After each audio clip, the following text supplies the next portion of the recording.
Hello friend, Radhe Radhe. आप लोग कैसे हो? आई होप कि आप लोग बहुत अच्छे हो और मैं भी बहुत अच्छी हूँ।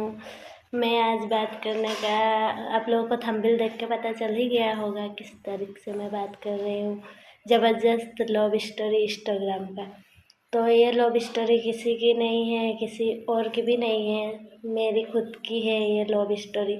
मैं कैसी आसाम से गुजरात आके पहुँची, इस बारे की लव स्टोरी है। तो आप लोग हमारे वीडियो में बनाए रहे, बहुत अच्छा लगेगा ये लव स्टोरी। आप लोगों को उम्मीद करती हूँ अच्छा लगेगा। तो गजब की लव स्टोरी है, तो बिना देर करे हम लोग वीडियो चालू करते हैं। तब तक के लिए आप लोग बने रहे, ठीक है फ्रेंड। तो हम लोग की लव स्टोरी में हूँ आसाम से, ये है गुजरात से। उसके बाद मैं इंस्टाग्राम चला रहा था। इंस्टाग्राम में इसने मैं फ़ोटो पोस्ट करती हूँ, वीडियो डाला था। वीडियो इसने देखा तो मुझे एक दिन मैसेज किया। मैसेज में बोला हाय बोला था, तो मैंने भी बोला हेलो। तो आप कहाँ से हो? तो मैं बोला मैं आसाम से हूँ। तो इसने भी मुझे पूछा, मैंने भी पूछा आप कहाँ से हो? तो इसने बोला गुजरात से हूँ। तो उसने मुझे आई लव यू करके मतलब कि प्रपोज मार दिया। तो मैंने बोला लड़की देखेगी नहीं, पीछे पड़ने लग गई हो। मैं बोला नहीं करने का मुझे मैसेज। थोड़ा सा मतलब गाली भी दे दिया। हाँ फिर थोड़ा सा गाली भी दे दिया हूँ, मतलब खराब भी गाली दिया हूँ, अच्छी भी दिया हूँ। इतना सारा आप लोगों को शेयर नहीं कर सकती हूँ। तो फिर हम लोग 2-3 दिन इसने मैसेज नहीं किया, ठीक है। फिर 2-3 दिन मैसेज नहीं किया, उसके बाद फिर से मुझे मैसेज किया। मैसेज करके पूछने लगा कि हम दोनों दोस्त बन सकते हैं। तो मैं बोला हाँ, दोस्त बनोगे तो कुछ बात नहीं है। ऐसे मतलब कि सीधा ऐसे मैसेज करना मुझे अच्छा नहीं लगता, तो दोस्त बन सकती हो बोले। तो ऐसे ही हम दोनों के बीच दोस्त बनने का मतलब कि स्टार्ट हो चुका है। हम दोनों दोस्ती हिसाब से बातचीत करना चालू कर दिया। उस 3 महीना जैसा हम लोग दोस्त बन के रही और रोज़ बातचीत करते, जैसे कि बोलते हैं ना लोग, किसी के साथ आदत लग जाता है बात करते करते। वैसे ही हम दोनों की बात करते करते कब प्यार हो गया हम लोगों को पता ही नहीं। इसने मुझे नंबर सेंड किया, मैंने भी नंबर से उसको फ़ोन किया। फ़ोन करके हम दोनों की बातचीत चालू हो गया। और उसके बाद 1-1.5 साल तक हम दोनों ने बात किया। बात करके इसने मुझे, मेरे हस्बैंड ने मुझे झूठ भी बोला था कि मेरी कुछ बीमारी है। मतलब कि लड़की को इम्प्रेस कैसे करते हैं, जानते हैं कि लड़की का दिल कैसा है, मतलब किस तरह से हम लोग जीत सकते हैं लड़का लोग। इसलिए इसने मुझे झूठ भी बोला था कि मेरी बीमारी है बड़ा सा और मैं ज़्यादा दिन नहीं रहूँगी। तो मतलब कि हम लोग के दिल कैसा है, बेचारा इतना बीमार सीमार है और उसको मैं तो प्यार करती हूँ। ऐसे बोलकर मैं भी कंफ्यूज हो गया और मैं भी प्यार करता और हम दोनों ही बहुत प्यार करती थी। उसके बाद 1.5 साल तक हम लोगों ने रिलेशनशिप में रही। 1.5 साल के बाद में हम दोनों के ब्रेकअप हो गया था। जैसे कि अभी मेरे घर का लोग अभी फ़ोन करेगा, व्यस्त दिखाएगा तो उसको लगेगा किसी और के साथ व्यस्त है, ऐसे सोचेगा ना। लव मैरिज में तो ये सब चलता ही है, ये तो छोटी मामूली सी बात है। उसके बाद हम दोनों के ब्रेकअप हो गया था। उसके बाद हम लोगों ने, इसने बातचीत करना बंद कर दिया, मेरी आईडी ब्लॉक कर दिया, मेरे नंबर ब्लॉक कर दिया, सब कुछ। तो मैं रोज़, जैसे कि आदत पड़ी थी तो बात नहीं करूँगी तो थोड़ी ना अच्छा लगेगा। तो मैं रोज़ मेरी दोस्त लोगों के फ़ोन से मैं फ़ोन करके एक बार हाल चाल पूछ ही लेता था। उसके बाद मैंने बोला इतना कुछ हो गया है, ये तो मुझे फ़ोन ही नहीं करता। वो जब मुझे छोड़ के रह पाता है तो मैं क्यों नहीं रह पाऊँगी, मैं भी रह पाऊँगी। ऐसे सोच कर मैंने भी फ़ोन करना बंद कर दिया था। हफ्ते में एक बार फ़ोन करता था। और ये मुंबई चला गया था, अकेला रहता था, बहुत याद आता था इसलिए मुंबई। वो तो काम पे व्यस्त रहता था, उसको तो खास कर इतना याद नहीं आता था। पर मैं भी काम करता था चाय पत्ती में, पर याद तो आएगा ना, इतना प्यार करता था। तो उसके बाद हम दोनों के याद से ही गुजारा हो रहा था। उसके बाद 3-4 महीना जैसा हो गया। उसके बाद सावन महीना आया था। तो मैं तो ऐसे भी भोलेनाथ को मानती हूँ, तो भोलेनाथ को मैंने बोला कि मैं उस लड़का को बहुत प्यार करती हूँ, मैं उसके बगैर नहीं जी पाऊँगी। और भोलेनाथ ने आज मुझे सफलता भी दे दिया, मिल भी गया मेरी प्यार। इतना कह के मैं सावन महीना ऐसे भी मानती हूँ, तो मैंने सावन महीना माना और मन्नत बस दुआ उसको ही मांगा था, ठीक है मेरे, सच बोल रही हूँ, बस उसको ही मांगा था। उसके बाद इसने फ़ोन 3 महीना तक हम दोनों के ब्रेकअप रह गया। मैं हफ्ते में एक बार बस फ़ोन करता था हाल चाल पूछने के लिए। उसके बाद जब चौथा महीना चालू होगा भोलेनाथ के, सावन महीना जब ख़त्म हो गया, उस टाइम पे इसने मुझे खुद एक बार फ़ोन किया। घर पे आया था मुंबई से, घर पे आ गया तब तो याद ज़्यादा आने लगा घर पे आके। उस टाइम पे मुझे फ़ोन करके बोला कि मैं तुझे नहीं बुला पाऊँगी, मैं तुझे लेने जा रही हूँ। तो मैंने बोला जब मन करे तब छोड़ दोगी, जब मन करे तब फिर लेने आओगी, ये सब क्या मजाक चल रही है क्या? तो इसने बोला ना सच्ची में। तो मैंने भी मजाक में बोल दिया ठीक है आ जाओ, ऐसे बोल दिया। मुझे क्या पता है कि ये सच्ची में आ जाएगा। तो इसने क्या किया, निकल गया था, निकल के गलत गलत रास्ते से हमारी आसाम जाने के लिए 4-5 दिन में पहुंच जाएगा, अच्छा ट्रेन पकड़ेगा तो। पर इसने अच्छा ट्रेन नहीं पकड़ा था, गलत गलत जा रहा था, लोकेशन देख देख के इधर उधर ऐसे घूमते फिरते, मतलब 7-8 दिन लग गया था इसको पहुंचने के लिए। उसके बाद ट्रेन की आवाज़ सुन के मैंने भी बोल रही है तो सच में आ गया, अभी मैं क्या करूँगी।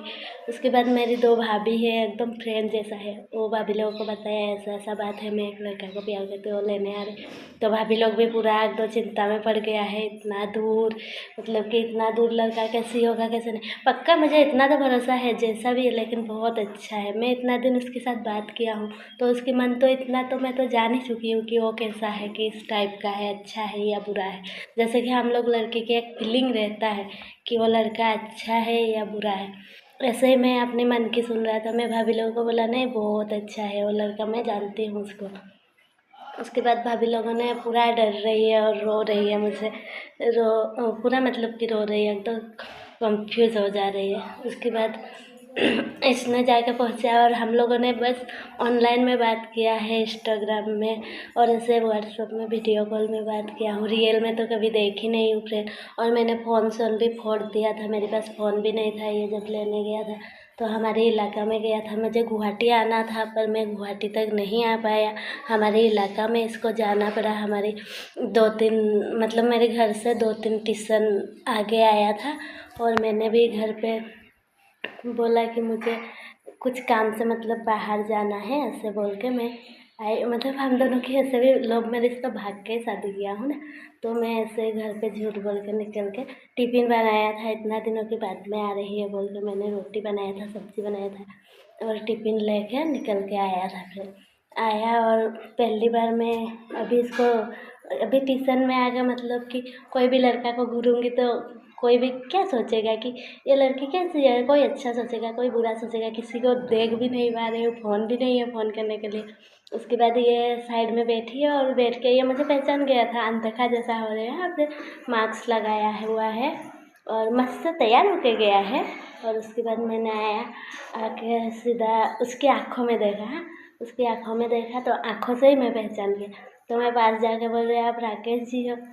तो बोल रहे जी हाँ। तो मैंने बोला, तब जाकर मैंने पानी लिया और मुझे तो बहुत डर लग रहा था कि हमारे इलाका है, कोई भी आजू बाजू के मतलब देख लेगा तो मुझे, मैं तो मार खाऊंगी लेकिन ये भी जिंदा बच के जाने वाला तो है नहीं। बहुत डर रहा था। और मतलब ये गुजराती है, मैं आसामी हूँ। हमारे आसाम के लोग कैसा है, पुलिस वाला भी देखते ही पहचान जाता है कौन आसाम की है कौन बाहर से है। इसीलिए मतलब थोड़ा सा डर लग रहा था, बहुत ही डर लग रहा था। तो मैं इसको बोला अगर तुम मेरी राकेश जी हो तो मेरे दोस्त लोगों की नंबर होगा तुम्हारे पास तो तू फ़ोन कर दोस्त लोगों को, भाभी लोगों को। मैं भाभी लोगों को फ़ोन किया और बताया कि मैं आके पहुंच गई हूँ इसके पास, अभी ट्रेन पकड़ने वाली हूँ। उसके बाद मैं इसको बोल रही हूँ, भाभी लोगों से बातचीत कर लिया और बोला टिकट कटाई, तो इसने बोला हाँ कटा लिया टिकट। तो टिकट कटाई, मैं तो बोल रही हूँ भगवान जल्दी से ट्रेन आ जाए और हम लोग एक बार ट्रेन में बैठ जाएंगे तो उसके बाद सारा ख़त्म हो जाएगा। यहाँ पे रहेंगे तो बहुत मुश्किल हो जाएगा। उसके बाद आधा घंटा जैसे हम लोगों ने चाय शाय पिया, नाश्ता वास्ता किया करके और ट्रेन आया। हम लोग ट्रेन पकड़ के निकल चुके हैं। बस भाभी लोगों को पता है, भाई लोगों को बताने के लिए मना किया था मैंने, कसम दे के रखी हूँ इतना दूर मतलब कि, इसीलिए भाभी लोग भी बहुत डर रहा था। तो इसलिए हम दोनों ने ट्रेन में आके जब गुवाहाटी पहुँची हूँ तब मैंने जाकर शाम को भाई को फ़ोन किया और बताया कि मैं ऐसा ऐसा और मैं एक लड़का को प्यार करती हूँ, उसके साथ आ गई हूँ। तो मेरे भाई तो बहुत रोने लगा और बोल रहे आज के बाद मेरी बहन मर गया, ये वो बहुत कुछ बोला। तो ये भी रो रही है मेरे साथ साथ, ठीक है फ्रेंड। तो ये भी ट्रेन में रो रही है। तो मैं बोल रही हूँ, उसके बाद मेरे भाई लोगों ने भी बोल रहे हैं तूने एक बार सोचा ही नहीं कि इतना दूर की लड़का है, तुझे लेके वहाँ पे कैसे रखेगा, अच्छा लड़का है या बुरा लड़का है, क्या सोच के तूने इतना दूर चली गई। तब मैं जाके समझ पा रही है कि हाँ ये सब तो मैंने सोचा ही नहीं। पर सोचता तो था, पर फिर भी तो मतलब कि मन, हमारी एक मन होता है जिसमें हम लोग समझ पाते हैं कोई लड़का को कि कौन सा लड़का किस टाइप का है, कौन खराब है कौन अच्छा है, ऐसा मतलब हमारी एक समझ होता है। तो उसी समझ से मैं आगे बढ़ी थी। तो उसी समझ से मैं आगे बढ़ी थी कि ना ये लड़का मेरे लिए परफेक्ट है। तो मैंने भाई को बोला ना ये लड़का ऐसा नहीं है। उसके बाद ठीक है, गई हो तो देख ले, अभी चली गई हो किसी को नहीं बिना बताए तो फिर भाई लोगों ने नंबर ब्लॉक कर दिया। ब्लॉक करके और मतलब कि बातचीत नहीं किया और मेरे साथ कि तू चली गई हो इतना दूर। तो अभी मतलब कि बहुत ही रोना धोना हो गया और मैं भी ट्रेन में बहुत ही रो रहा था कि मैं इतना दूर सच में आ तो गई हूँ, कोई है नहीं यहाँ पे, मैं किसके भरोसे से आई हूँ, मुझे इसको भरोसा करना है। अगर अच्छा लड़का नहीं होगा, अगर मुझे कुछ करेगा तो बाद में मैं भी बहुत डर रहा था। और इसको भी बोल रही हूँ मुझे मारने के लिए लाई हो तो मार डालो, मुझे तो बहुत डर लग रही है। अभी तो ये बोल रही है पागल हो गया, मैं इतना दूर से तेरे लिए पागल के जैसा ढूंढते ढूंढते आई हूँ और तुझे मारने के लिए लेके आई हूँ। ऐसा बोल के हम दोनों के तब भरोसा भी था मुझे, बहुत बहुत भरोसा करता था मैं। तो हम दोनों गुवाहाटी से जो ट्रेन पकड़ी थी, और ट्रेन में 3 दिन लगा हम लोगों को सफ़र करने। दिल्ली तक आके पहुँची, दिल्ली में आके नहा धो के उसके बाद फ्रेश होकर बाज़ार उजार घूम के हम लोगों ने आके और इसके घर पे आई गाड़ी में।